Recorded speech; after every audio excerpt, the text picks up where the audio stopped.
Hemavathi link canal ವಿರುದ್ಧದ ಹೋರಾಟದಲ್ಲಿ ಜಿಲ್ಲೆಯ 5 ಮಂದಿ ಮಠಾಧೀಶರು ಮತ್ತು ರೈತರ ಮೇಲೆ ಮಾಡಿರುವ ಎಫ್ಐಆರ್ ಸರ್ಕಾರ ಹಿಂಪಡೆಯುವಂತೆ ಗೃಹ ಸಚಿವ ಬಳಿ ತಿಳಿಸಲಾಗಿದೆ ಎಂದು ಬಾಳೆಹೊನ್ನೂರು ರಂಭಾಪುರಿ ಮಠದ ಶ್ರೀ ಪ್ರಸನ್ನ ರೇಣುಕಾ ಡಾಕ್ಟರ್ ವೀರಸೋಮೇಶ್ವರ ರಾಜದೇಶಿಕೇಂದ್ರ ಶಿವಾಚಾರ್ಯ ಸ್ವಾಮೀಜಿ ತಿಳಿಸಿದರು. ಕೊರಟಗೆರೆ ತಾಲೂಕಿನ ಸಿದ್ದರಬೆಟ್ಟದ ಬಾಳೆಹೊನ್ನೂರು ಕಾಸ ಶಾಖಾ ಮಠದ 19ನೇ ವರ್ಷದ ವಾರ್ಷಿಕೋತ್ಸವ, ಶ್ರೀ ಜಗಜ್ಯೋತಿ ಬಸವೇಶ್ವರ ಜಯಂತ್ಯೋತ್ಸವ ಹಾಗೂ ಸಾಮೂಹಿಕ ವಿವಾಹ ಜನಜಾಗೃತಿ ಧರ್ಮ ಸಮಾರಂಭದಲ್ಲಿ ಅವರು ಮಾತನಾಡಿದರು.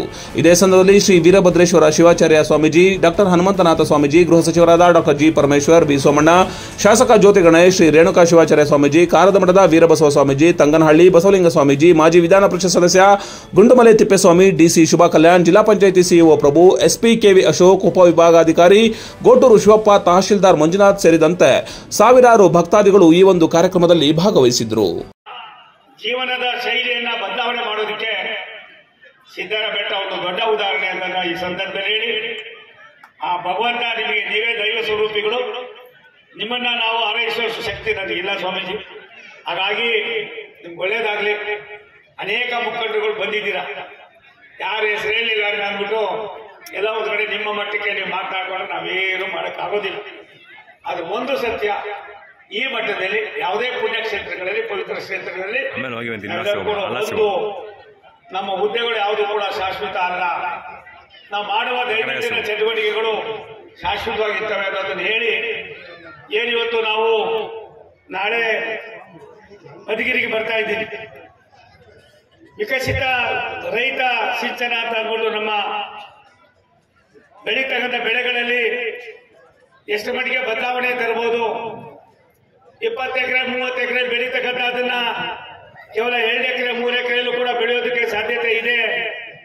ಇಂಥ ಎಲ್ಲಕ್ಕೂ ಕೂಡ ರಾಷ್ಟ್ರದ ಪ್ರಧಾನಮಂತ್ರಿಗಳು ನಮ್ಗೆಲ್ಲರಿಗೂ ಕೂಡ ಒಂದು ಸಂದೇಶವನ್ನು ಕೊಟ್ಟಿದ್ದಾರೆ. ವಸತಿ ಸೌಕರ್ಯವನ್ನು ಕಲ್ಪಿಸಿಕೊಟ್ಟು ಅವರನ್ನು ಸಾಕಿ ಸಲ್ಲಬೇಕು ಅನ್ನುವಂಥ ಒಂದು ಚಿಂತನೆ ಇದೆ. ಯಾಕಂದ್ರೆ ಇವತ್ತು ಎಷ್ಟೋ ಜನ ಮಕ್ಕಳಿದ್ದಂತವರೇ ತಂದೆ ತಾಯಿಗಳು ಇವತ್ತು ವೃದ್ಧಾಶ್ರಮದಲ್ಲಿದ್ದಾರೆ. ಆದ್ರೆ ಮಕ್ಕಳೇ ಇಲ್ಲಾದಂತ ಸಂಪರ್ಕ ಅವ್ರಿಗೆ ಹೋಗ್ಬೇಕು ಅನ್ನುವಂಥ ಪ್ರಶ್ನೆ ಬಂದಾಗ ಅಂಥವ್ರು ಮಠಕ್ಕೆ ಬರ್ತಿದ್ದಾರೆ.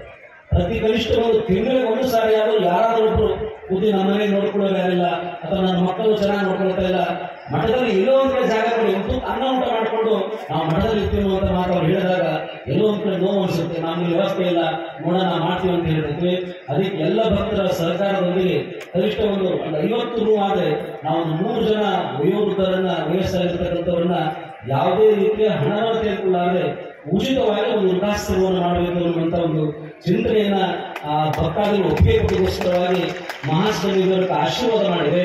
ಮುಂದಿನ ದಿನಮಾನದಲ್ಲಿ ಭಕ್ತರ ಒಂದು ಸಹಕಾರದೊಂದಿಗೆ ಆ ಕಾರ್ಯಕ್ರಮ ನೆರವೇರಿಸುತ್ತೆ ಎನ್ನುವಂಥ ಮಾತನ್ನ ಈ ಸಂದರ್ಭದಲ್ಲಿ ತಿಳಿಪಡಿಸಿ